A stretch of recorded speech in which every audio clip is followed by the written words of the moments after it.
Hi, it's Steve. Today we'd like to show you how to change the vent shield on your dryer. It's a really easy job. Let me show you how we do it. Now to do this repair, we will need access to both the back and front of the dryer, and we'll also need to disconnect the power.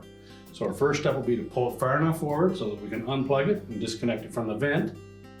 If it's a hardwired dryer, you'll need to locate your electrical panel, turn off the appropriate breaker, or remove the appropriate fuses.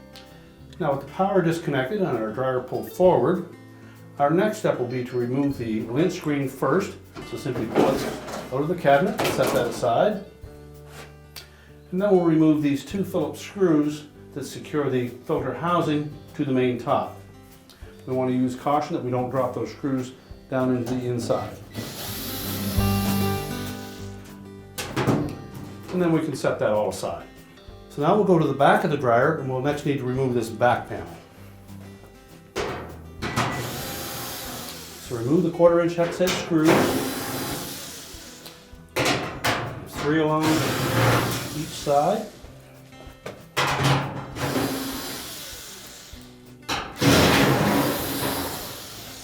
All that remains are 3 more around this U-shaped opening. And 1 more underneath the power cord.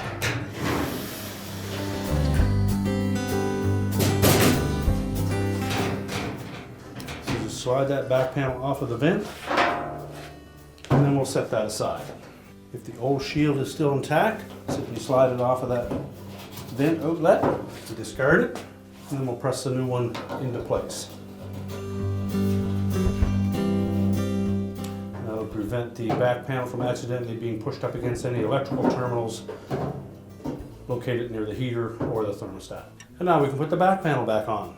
So we'll start by setting that opening on the top of the vent, and we'll lift it up enough that we can install one of the screws around that U-shaped portion at the center, just enough to hold it in place. We can go to the 4 corners.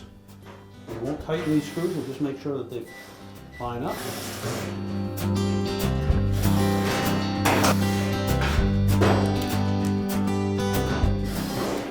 And once we have all the screws started, we can go ahead and tighten those up. Now with the back panel on, we can go ahead and push that dryer back into place.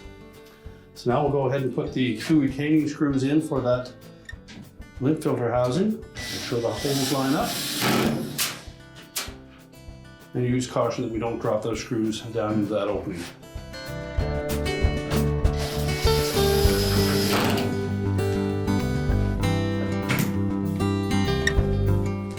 We can then reinstall our filter.